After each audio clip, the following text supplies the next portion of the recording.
நம்ம சேனல்லேருந்து தொடர்ந்தாப்பில் நீங்கள் வீடியோக்களை பார்க்க நினச்சிங்கன்னா இதுவரை நம்ம சேனலை சப்ஸ்கிரைப் பண்ணுங்க. சப்ஸ்கிரைப் பண்ணிங்க. கீழே பெல் சிம்பிள் இருக்கும், அதையும் கிளிக் பண்ணிங்க. வாங்க வீடியோக்குள்ளே போகலாம். அலுவலகத்தில் வேலை பார்க்கும் மகள் நள்ளிரவு தூங்காமல் சோபாவில் அமர்ந்திருப்பதை அப்பா கவனித்தார். அருகில் வந்து ஏன் தூங்கவில்லை என்றார் அப்பா. மனசு சரியில்லை என்றால் மகள். உனக்கு அன்பான குடும்பம் இருக்கும்போது மனசு ஏன் சரியில்லை என்றார் அப்பா. இது அலுவலகத்தில் நடந்த விஷயம் என்றால் மகள். என்னவென்று சொல், நானும் தெரிந்து கொள்கிறேன் என்றார் அப்பா. மகள் சொல்ல ஆரம்பித்தாள். என் அலுவலகத்தை கூட்டி பெருக்கி துடைத்து சுத்தம் செய்யும் பெண் ஒருத்திக்கு இப்போதுதான் கல்யாணமாகி ஒரு குழந்தை பிறந்தது. 1 வருடம் ஆகியிருக்கிறது. அவளிடம் நட்புன்னு உரிமையுடன் பழகுவேன் நான். தன் குழந்தையின் முதல் பிறந்த நாளை விமர்சையாக கொண்டாட அவள் ஆசைப்பட்டாள். அதற்காக அலுவலகத்தில் ஒரு சில ஊழியரிடம் பண உதவி கேட்டாள். அவர்கள் மறுத்து விட்டார்கள். நான் அதை கேள்விப்பட்டு அவள் கேட்காமலே முன் வந்து பணம் கொடுத்தேன். அதை வாங்கி கொண்டு எனக்கு திரும்ப நன்றி சொன்னாள் அந்த பெண்மணி. அதற்கு பிறகு பிறந்தநாள் நெருங்க அவள் நடவடிக்கையில் ஒரு மாற்றம் தெரிந்தது எனக்கு. என்னுடன் பேசுவதை குறைத்து கொண்டாள் அந்த பெண்மணி.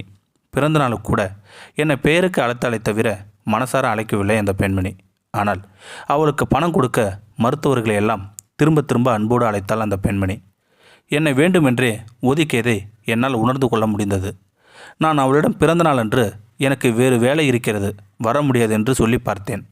அவள் உடனே சரிங்க மேடம், உங்கள் இஷ்டம் என்று சொல்லிவிட்டாள் அந்த பெண்மணி. விழாவுக்கு வர சொல்லி என்னை வற்புறுத்துவாள் என்று எதிர்பார்த்தேன் நான். பிறந்தநாள் முடிந்து விட்டதா, நீ போகவில்லையே என்று கேட்டார் அப்பா. நேற்று பிறந்த நாளுக்கு போகவில்லை. அந்த குழந்தைக்காக இந்த பொம்மையெல்லாம் வாங்கி வைத்தேன். அவள் அழைக்காத அலட்சியமும் ஒரு குழந்தைக்கு பொம்மை வாங்கி வைத்து கொடுக்க முடியாத குற்ற உணர்ச்சியும் என்னை துன்புறுத்துகிறது அப்பா. என்னால் தூங்கவே முடியவில்லை என்றால் மகள் வருத்தத்தோடு. அப்பா உடனே நீ அவளுக்கு பண உதவி செய்த பிறகு அப்பெண்ணை பொதுவில் அனைவரும் முன்னாலும் எதற்காவது உரிமையுடன் கிண்டல் செய்தாய் என்று கேட்டார் அப்பா. நினைவில்லை அப்பா, யோசித்து வை, நிச்சயம் அப்படி ஒன்று நடந்திருக்கும்.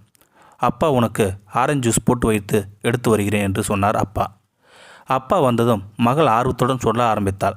ஆமாம் அப்பா, நான் பண உதவி செய்த ஒரு வாரத்தில் அவள் ஒரு மஞ்சள் கலர் புடவை அணிந்து வந்திருந்தாள். அது அவள் கணவன் அன்போடு எடுத்து கொடுத்ததாம். நான் அதை பார்த்தவுடனே, என்னப்பா மஞ்சள் கலர் ஜிங்கிச்சான், இதையெல்லாம் கட்டினா கூலிங் கிளாஸ் போட்டு தான் பார்க்கணும் போல, கண்ணு கூசுது என்றேன் கிண்டலாக. அதற்காக சுற்றி இருந்த அனைவரும் சிரித்தார்கள். ஆனால் அவளும் சிரித்தாளே என்று சொன்னாள் அந்த பெண்மணி.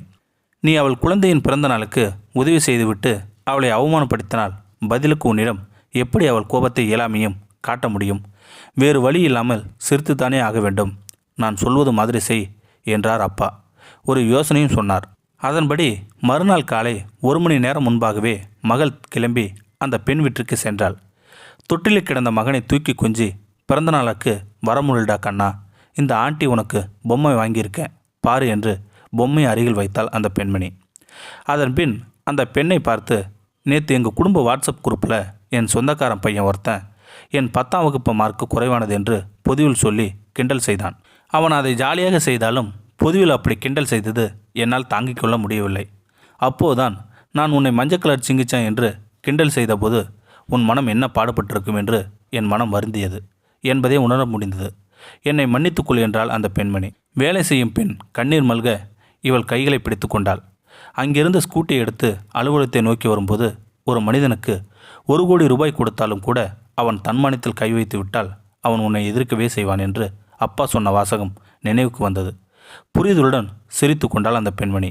இந்த வீடியோ உங்களுக்கு பிடிச்சிருந்தா கமெண்ட் பாக்ஸில் கமெண்ட் பண்ணுங்கள். கூட உங்கள் ஃப்ரெண்ட்ஸுக்கு ஷேர் பண்ணுங்கள். இதுவரை நம்ம சேனலை சப்ஸ்கிரைப் பண்ணுங்கள். கீழே பெல் சிம்பிள் இருக்கும், அதையும் கிளிக் பண்ணுங்கள். தேங்க்யூ ஃபார் வாட்சிங்.